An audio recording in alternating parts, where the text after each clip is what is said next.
IoT Unplugged, where we talk to industry leaders, innovators, and major players in the Internet of Things, bringing you the best and latest insights. Tune in to learn more. In this episode of IoT Unplugged, Caitlin Gittings speaks with Henning Solberg, co-founder and CTO of IXT, about the critical importance of building secure networks in the IoT landscape. Henning shares insights on the challenges of protecting connected devices, strategies for robust network security, and how companies can prioritise security without compromising performance. Hi Henning, thank you so much for joining me on the podcast. Could you introduce yourself to those who are listening? Yes, thank you very much. So my name is Henning Solberg. I'm the CEO and CTO of a company called IXT, a Norwegian-based connectivity company. Great. And so how did IXT get started? Because I understand you guys are relatively young and new in this space, so it would be good to get an overview of the history. Yeah, so the company was established last year, April last year, so a quite young company, although the founders are part of a long history in the cellular business, and me and myself has been in cellular business for about 26 years now, I believe. Last 15 to 20 years in the IoT or M2M space, so to speak. So even though we're young, we have a lot of experience, of course, from this industry. So that's where we are. What was it that inspired you to found the company, given that you have all this expertise in the space? Yeah, I think there's multiple reasons for that, but I think moving from the very roots of GPRS back in the 2000s and the machine to machine community, so to speak, and into the IoT world, probably 15 years ago. Now we're seeing that maybe we're moving more towards generic connectivity rather than IoT specific connectivity or M2M specific connectivity. It's all about connectivity anyway. And we wanted to create a complete green field for providing connectivity to any device, anywhere in the world, essentially. So that was one of the main reasons, I think, and also the fact that providing a single source for global connectivity needs, no matter where you are. That was also very appealing to us, and we thought we should establish an entity that just fixes these things instead of just talking about it. Sure. No, always a good thing to start off with, right, as a philosophy. So I guess as a new company, you're entering into the telecommunications market. There are, of course, lots of established operators. So what do you think you bring to the table that might be different from what it is that they offer? Yeah, that's, I think, first of all, a lot of things. But as you know, from the telco industry, it's been a long time where the mobile network operators has always been trying to deliver to any customer across any markets, but usually they fall back to the, let's say, the high ARPU part of the value chain, so to speak. So normal mobile users and maybe some fixed wireless access users with typical high ARPU. Everything is built around maybe 30 euros per month per user. So everything is built around that. So that's one of the things. You need to be much more efficient today, I think, to produce IoT connectivity or general connectivity whatsoever. And also, I think there's a lot of legacy in this space. Of course, there's probably 200 plus providers of so-called IoT connectivity globally. But maybe if you boil that down to actual production of services, maybe we're talking about 20 to 30 players that produces everything, and just about everyone else is just reselling or white labeling that kind of services, and that makes it less competitive, I think, in terms of services that's provided. Everyone is competing maybe down to on price, but there's less creativity in the space, and they don't offer any new things to the markets. It's been very stable in terms of what's offered the last 10, 15 years, I would say. So that's where we try to be a little bit different. Of course, we need to be a profitable company as well, but building something greenfield in 2024, 25, it gives a lot of opportunities in terms of the efficiency of producing connectivity. But also for the security aspects, for instance, that becomes much more attractive now, and also with the regulations, of course, everyone is concerned about it. So yeah, there's quite a few things to point out there, I think. We will get onto security and touch upon that in a little bit, but before we do, you raised this point of general connectivity and IoT specific connectivity when you were talking a little bit about what it was, some of the reasons behind founding the company. And I guess I'm just curious to know for you what that looks like, and also what's driving this change. What's behind that? Yeah, I think the fact that we over the last decade has been trying to differentiate between mobile broadband, IoT connectivity, smartphone connectivity, and then you had tablets, iPads, those kind of things. But what is an attended device and what is an unattended device, and those kind of things, and all of these borders between them are basically just artificial borders, because it's boils down to the very fact that everyone needs connectivity, and every device needs connectivity. So I think that's part of the reason. You don't really care about, who cares about mobile numbers these days? I mean, if I ask my daughter about that, she don't know the mobile number of her best friend. It's, the identity changes and the connectivity changes. So I think it's more about the generic connectivity. It's just there. It should work all the time, and no matter what kind of device it is, it doesn't really matter. It's connectivity anyway. I also think it's represented by the fact that in the early days you had, like you mentioned, machine-to-machine communications, which evolved into IoT, and I think it kind of represents how these things are being looked at. Like IoT connectivity is not that different or unique to having connectivity for just a consumer device, right? It kind of functions in a similar way with some differentiation. So I think it just goes to show how the market's changing over time and how it's becoming maybe more established. Yeah, I think you're probably right on that, and I mean IP connectivity over the top of any carrier, so to speak, is basically a lot of the same things that's going on in terms of the protocol stacks, and all the technical details there is very much the same, but also it's probably from the big difference is between is there a human on the other end, or is there just a device that needs to be handled in a different way? Of course, that requires some more central management in terms of how we control them, how we steer them, and those kind of things. And of course, you need to take precautions in terms of what could go wrong there, because there's nobody there to fix it. So of course there are differences, but in terms of the actual connectivity pipe, is basically a lot of the same is going on. So that's right, yeah.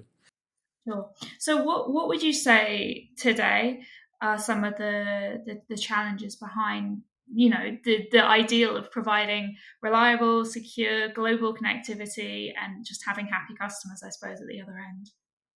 Yeah, that's quite a lot of things, I think, when you say global, because then we're pretty much touching all the geopolitics, the environment that we have across the globe. I think that has become increasingly more challenging over the last decade as well. Of course, everyone knows about the challenges in some countries and some regions, about how do we provide connectivity to countries where permanent roaming is not allowed.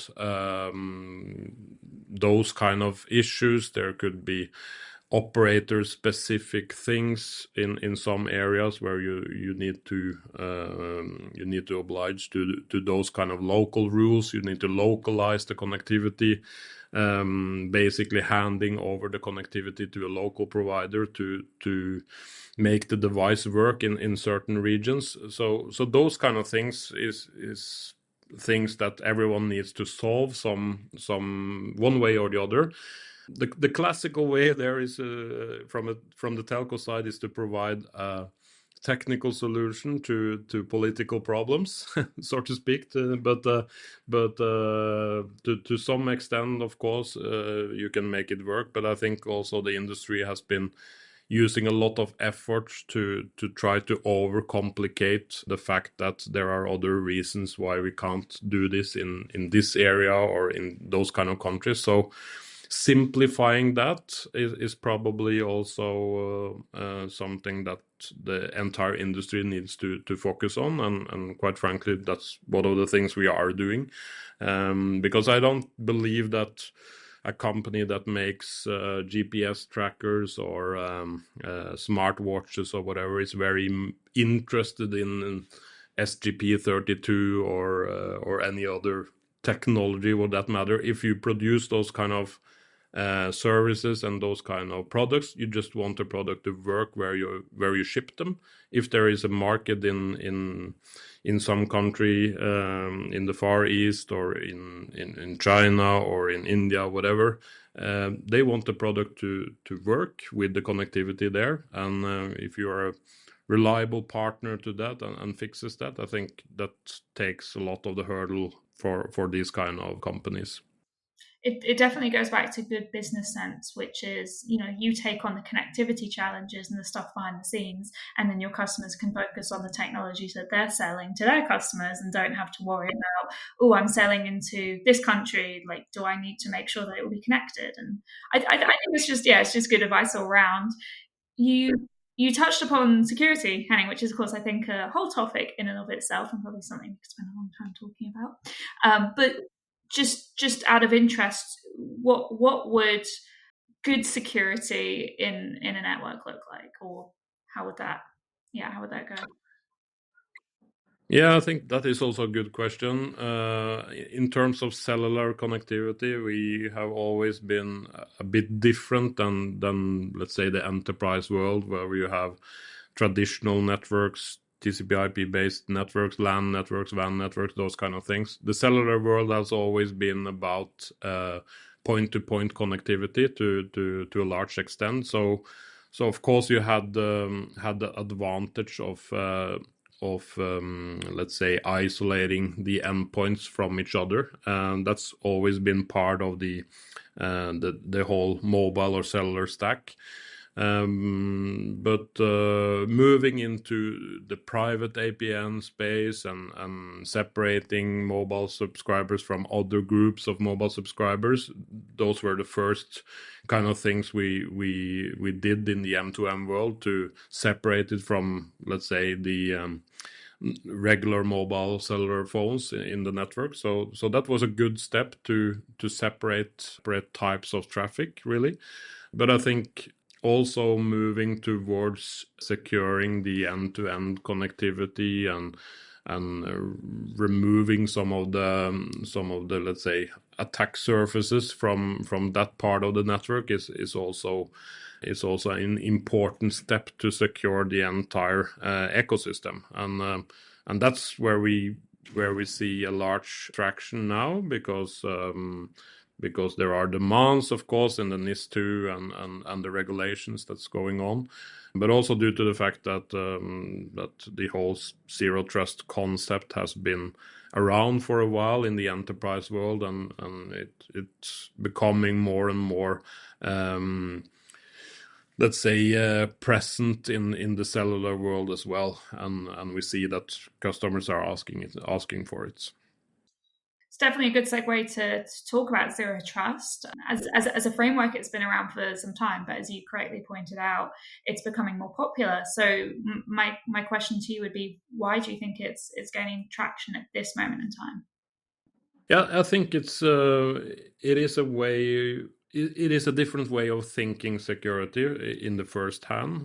Traditionally, most people that's been working in the IT and IP industry has been working with firewalls and policies and those kind of things. But I think moving into the zero trust world is a different game. It's a different way of thinking. You basically need to understand the data flows of your product. How does data flow from A to B? How can we secure that? And how do you recognize and understand the baseline of your communication? And that's of course it's a different way of thinking security, also from an operator point of view. So it is a little bit difficult in the beginning, I think, to understand how it works. But essentially, when you got the pieces into place, it makes perfectly sense to also secure the cellular space the same way as we have done for years in the enterprise world. Yeah, could you talk a little bit about how the framework works, what it outlines? Yeah, so basically what we are doing is to isolate the we are isolating the endpoints from each other properly from in an IP point or from an IP perspective, so that everyone is basically isolated end to end.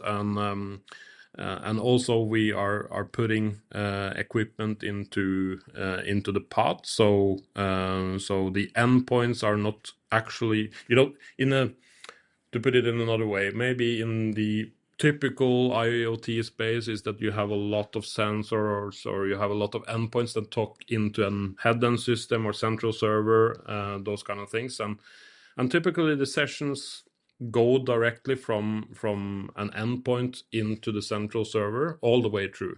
But the endpoint is typically located somewhere out in the field where it's might be easy to tamper with the endpoint. It could be unsecured somewhere or easy to access.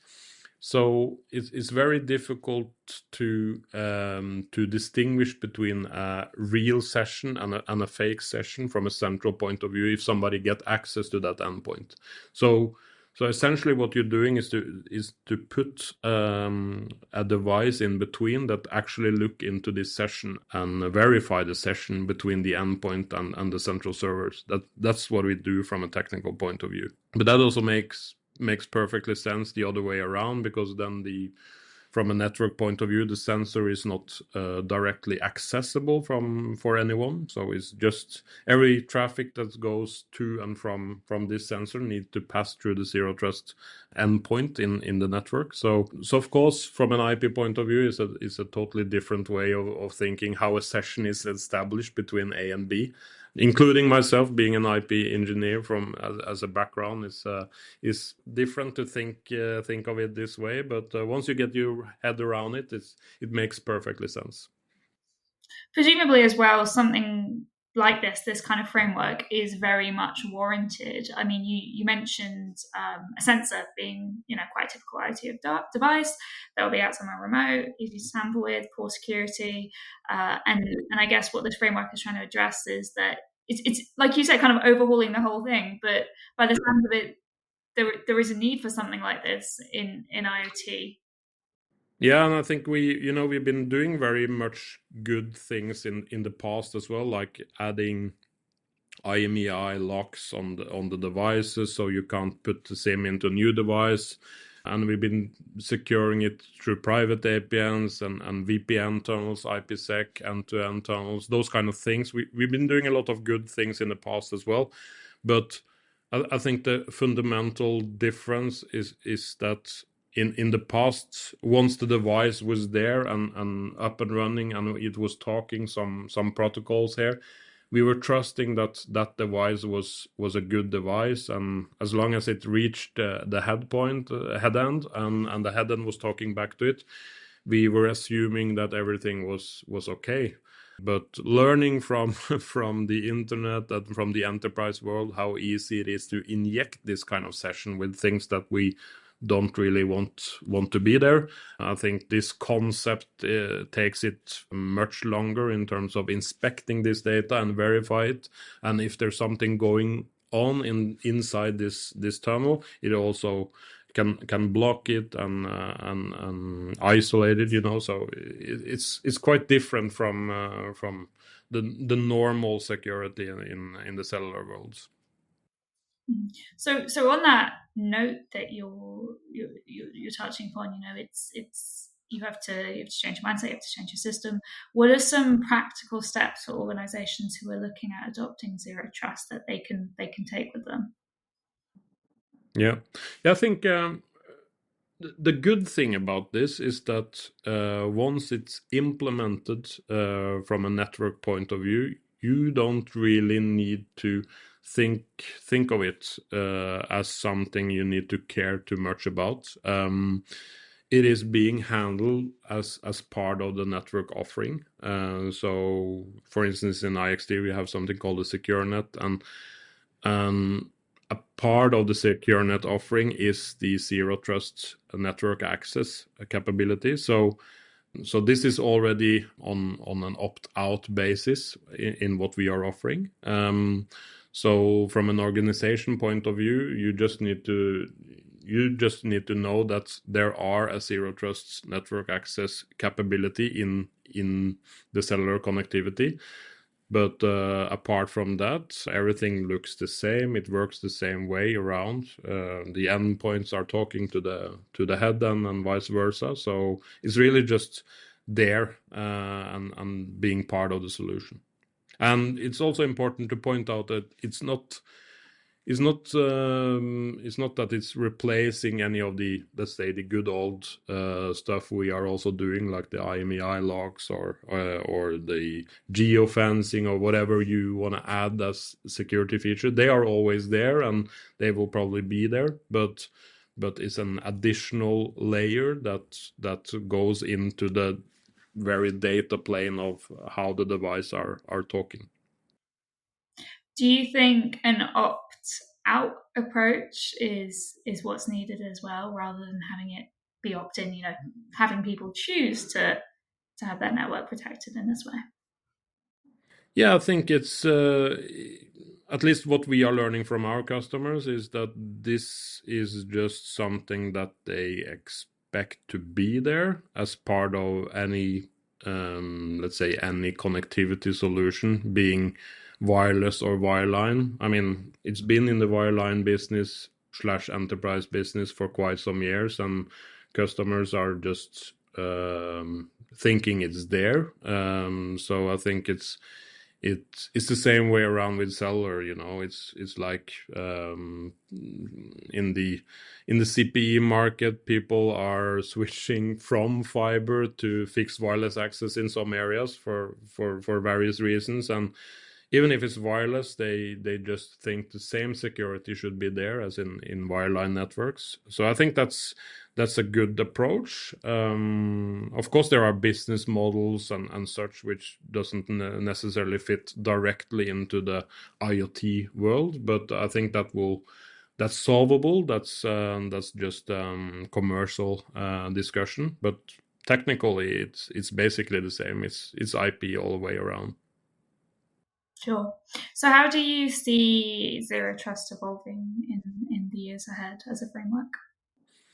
Yeah, I think it will be an important part of the entire communication industry. I think it will be part of let's say any way of communicating IP. So whether it's satellite or wireline, wireless, whatever you name it, it will be part of that. And of course, it will also evolve in terms of how the products that are offered in the market will evolve. So So I think we will see much more intelligent use of AI, of course, to detect stuff inside tunnels, and how to create patterns. Look at patterns in terms of challenging with attacks on various type of devices that could be recognized, even though the endpoints are secured. So even if you're running SSL or TLS from the endpoints, and those are secured end to end, we could still look into the data that's flowing there and take action based on what we see there. So I think there's going to be a lot of exciting stuff on the AI side where we can use the computing power to recognize stuff. So yeah, that's what we see. Lots to look forward to. Sometimes when the topic of security comes up, I think understandably for a lot of businesses, they think this is an expense, this is investment of time, resources. How do I balance that? Making sure that that's all secure while making sure, my customer service is good. I'm continuing to put out, products that are good for the market that people want. So I guess my question is, well, what would you say to those businesses who might be concerned that security will, I guess, dampen their innovation and their competitiveness in the market? Yeah, it's fully understandable. We have some of these discussions already. Of course, if you have a unattended small device that doesn't necessarily do any or provide any harm if it's get hacked or compromised whatsoever, I see that part of the chain, but I think most of this company have now adopted to the fact that everything could be attacked somehow and misused in any shape or form. So I think the mindset there is a little bit changing. We see that the shift from just make it work to having the security in mind by design from day one is very important. And I think for us as being the operators of the connectivity chain, we also, of course, need to make solutions that are affordable and easy to use, and we need to just provide that layer of security and assurance so the customers could still focus on innovating new products. That's usually important. Of course, to some extent, we need to cooperate with them and see, okay, what are the needs? They might have their own needs, and some specific parts of the some verticals needs to follow the NIS2, for instance, those kind of things. But in essence, we need to make it affordable and easy to use, and just being part of the entire offering. I think to add to that as well, when I've had this conversation with people, especially those working in security, they frame it as, what would you as an organization prefer? Making sure that your devices are secure, or potentially having that device hacked and then having the cost and the fallout and the disruption that comes from that. So I think it might not necessarily be the nicest way to emphasize the importance of security, but I think it definitely puts into perspective the importance of adopting these frameworks, making sure your networks are secure, making sure your devices are secure from day one, for sure. Yeah. Have it by design is just a way to do it, and if everybody being part of that mindset of thinking it this way, of course it's much easier. But I also see that we, as being part of the operator chain, need to have it as simple as possible, because I mean, the resources on the customer side need to focus on whatever product they have, and they need to think about security in all aspects. So if they are sourcing chips and modules from all over the world, they need to care about what kind of firmware and software are delivered on those, and there's a lot of things to think about. Yeah, kind of going back to the good business sense point, which is do what you can for your customers so that they can focus on what they need to and you can focus on what you need to. So before we wrap up, Henning, is there anything else you want to mention to those who are listening? No, I think it's pretty much sums up where we are working these days with our offering, and I think it's very funny now and very good to see that the entire industry is moving into the security space, and they ask for it and they talk about it much more than they did in the past. It's also very good to have a platform that is greenfield and built for purpose, and it's easy to adopt to those kind of things from the connectivity point of view. Great. Well, thank you so much for joining me. And yeah, thank you for taking some of the time to talk. I hope those listening will have gleaned some insights from it. Thank you very much.